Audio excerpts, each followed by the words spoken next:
Good morning, everybody. This is Casey, and I'm one mellow marigold. We're going to plant some seeds today, and I'm going to show you where I think I'm going to set up my kitchen garden. So we got a lot to do. It's going to be a lovely, lovely, warm day. Normally, I would have started my seeds probably like a week and a half, 2 weeks ago almost, and I would have used my grow lights and my heating mats and all of that good stuff, but I've been moving. So timing being what it is, I gotta improvise. All of my grow lights and the heating mats, all those supplies are in the pod, which I think is somewhere stored in Rochester. I can't get the pod back until I get a driveway. Can't get a driveway until we have a good warm day, which maybe today. We'll see what that happens. So in the meantime, the gal who owned this property before me was obviously a grower. She has gardening supplies everywhere, and she has southern facing plant shelves on every single southern facing room in her house. So I'm guessing that's where she germinated all of her seeds too. If it was good enough for her, it can be good enough for me. So let's give it a go. Let me show you what I'm planting this morning. I prepped my seed trays last night. I like to use Burpee's seed starting mix. I have no particular affiliation. I've just used it for many years, and so I guess I just keep buying what I know. So I filled all of the little trays last night, and I did some watering, and as you can tell, it has fully saturated the soil, and it looks a nice deep brown. We're going to be growing a lot of things, but we're especially starting tomatoes and peppers today. Last year, I had 3 main types of tomatoes growing. I've added a couple of more. I definitely use tomatoes for pasting and sauce and soup. I am not a gal to make a BLT. That's a texture thing. I just don't love it. So we've got Romas. We have got Big Mama Hybrid, which did okay last year, but I think might be even better here on the farm. We've got San Marizanos, who did well last year. This is a new one, Oregon Star from Territorial Seed Company. I'm looking forward to seeing how that grows. And then this is also a new one for me, Brandy Boy Hybrid. In terms of peppers, well, this is not a pepper. I'm going to plant some purple tomatillos. But then for peppers, I'm going to plant jalapenos. These sweet triple delights from Gurney. Ooh, a delight. Huge fruit, grew super easy last year. Can't wait to grow them again. Sweet banana peppers, orange bell pepper, and red chili flake pepper. These 2 cutie little packets have a question mark on them because I gotta be honest, I don't know which one. I don't know. I don't know exactly which is the orange and which is the red chili. So whatever, we're gonna grow them both anyway, and we'll just be surprised. But yeah, when I packaged them up, I did a bad job labeling, and so there we go. And then Cubanelles. These are seeds that I saved from my garden from last year. So let's get them in the soil.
We are currently standing in the area where I think my kitchen garden is going to go. This is the south side of my house. It runs east-west. We have got the barn and stables on the west side. We've got the county road on the east side. Big tall pine trees on this area. Just 1 or 2 couple of trees in the middle. this is where she was growing a lot of stuff. So once the sun comes high enough in the sky, this should be full sun all the time. I'm not really sure, and I'm having a hard time sort of visualizing where all the shadows from the trees are going to fall. But again, she grew here, so I think this is probably where we're going to give it a go. I'm still going to do the majority of my planting this year in containers, and so it gives me an opportunity not to put anything too permanent in, and I can always switch it up for next season or even mid-season. We'll just see how it goes. Let's talk about the tunnel, the old tunnel that's behind me, and what I think might be grapes. Let me show you. Okay, as you can see, under the mess of brown, there are a couple of hoops that have been set up. And according to my realtor, these were grapevines. I have never grown grapes at all. I don't know anything about growing them or the different types of varieties. But let me show you up close kind of what these look like. In general, I don't know if I would have grown grapes. I will certainly snack on them. I could see myself making juice and a little bit of jam, but like, I don't know that I would need a ton of grapes, right? But at the same time, if they truly are grapes and they're good and they're edible and I can revitalize these hoops and bring them back to life, well then fuck, why not, right? Okay, so you can see that the hoop on this end has been just crushed down because of the weight, so we'll need to sort of lift a lot of this up and reshape the hoop if we can.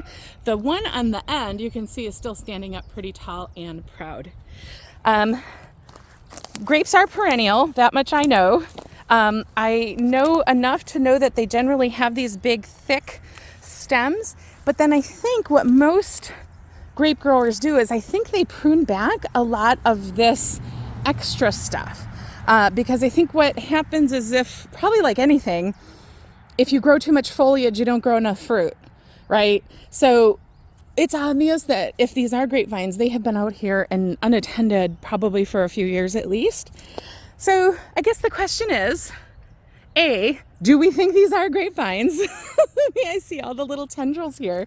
Do we think they're grapevines? If so, would you keep them and just prune them back and see how they would do this year?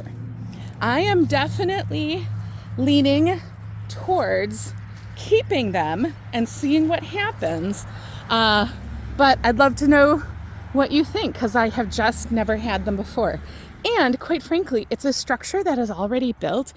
Plus I could totally see myself cleaning out the middle of the hoop itself and allowing things like radishes and spinach and other greens, things like that that are shade loving, to really grow up in the middle.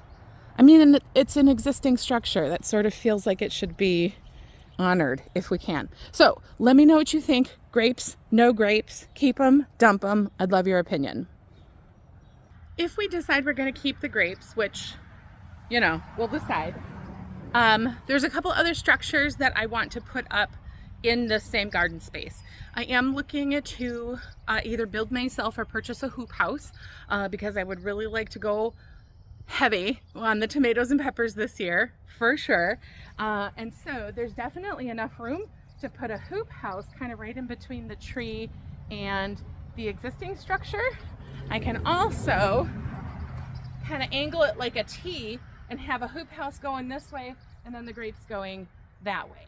I don't love a hoop house going this way because eventually the sun will start to go back and we'll get more shade on one end than we will on the other. So I feel like sort of having them going the same direction is going to help with that. But then we have the tree, which if you saw my like 10 days to go video, I talked about how the realtor told me this was an apple tree. It's not an apple tree. Take everything with a grain of salt. I believe this is actually a red maple. I do think there's apple trees on the property, and I think I might have found them on the other side. I'll show you in a minute.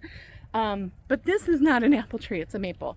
So I don't know if that is going to provide too much shade to the hoop house in this area.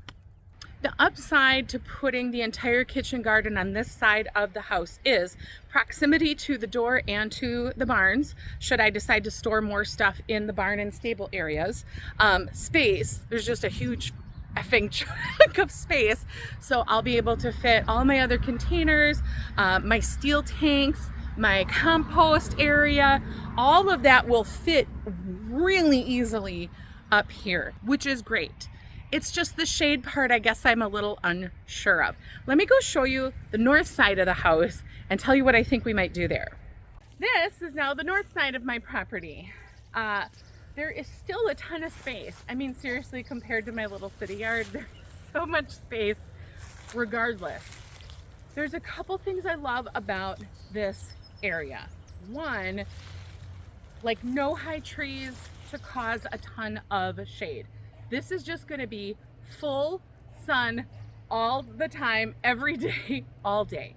The other thing that's really great is we are downhill from the house, and there is a beautiful downspout coming off the biggest part of the roof, which means I could put water barrels on this side and and hook up a hose, and then I'll have that nice downward gravity to help give the hose some nice pressure to help water the garden on this side.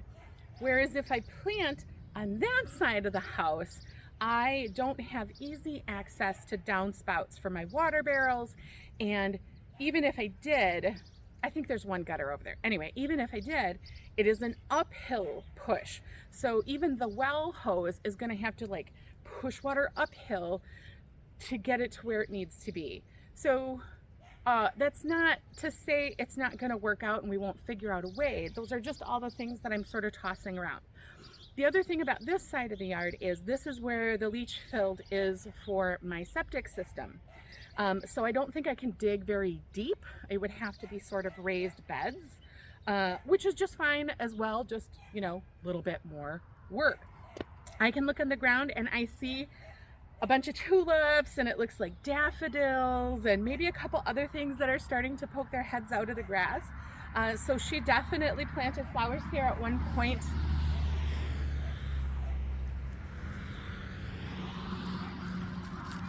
So she definitely had flowers planted here at one point before, and I have to imagine the soil is probably super fertile being on top of the leach field. So I don't know, let me know what you think about that. I'm also tossing around the idea of kitchen garden on that side because it's close to the kitchen, but flower garden on this side because they'll need just a little bit less maintenance. Let me know what you think. Before we go back to the other yard, I want to show you what I think might be the apple trees. And again, you can tell me what you think. So they're just old and short and craggly looking. And I seem to be aware from driving past apple orchards that they often prune anything that's vertical or going out this way because it doesn't carry as much apples. And so that's what makes the branches like turn down and look so like craggly and scary. This would sort of make sense to me. I see a lot of deer and hoof prints over here, so this would have been something that deer enjoyed. But again, let me know what you think. Maybe we need to wait a little bit longer until it buds a little bit more to do an identification. Back on the south side, there's another way I can solve my water barrel problem, and that would be by putting up a gutter system on like one half of the stable roof. Just enough water coming in from the rain to fill up the barrels, and then it's going to be high enough that if I attach a hose, we'll get a little bit of downward pressure to kind of help with watering. So that's totally an option too. Just a little bit more work. Just a little bit more work. In addition to putting up a hoop house, two other major sections that I want to get in place are an area for sweet corn. Sweet corn might be good over on that side because they have shallow roots, so they wouldn't get anywhere near the septic anyway. But if those are apple trees and the deer are going to go on that side, then they're also probably going to go right to the corn, and maybe I don't want that. So maybe the corn stays up here. And then also I am going to put in one nice long bed of potatoes. I'm going to use a lot of the soil that I used from my potato bin last year to kind of help get it started, and then we'll do a mound system and see how that works. But I don't want to grow a shit ton of potatoes. So anyway, so that's what we're thinking. That's what we're deciding. This is the yard. A lot of work is gonna have to be done either way, but I'm excited to just sort of get started and just kind of start figuring things out. But let me know what you think, especially about the grapes. Keep or not keep? Vote in the comments. Anyway, that is it. I love y'all so much. I'm excited you're coming along on this adventure, and I'm going to talk to you real soon, okay? Bye.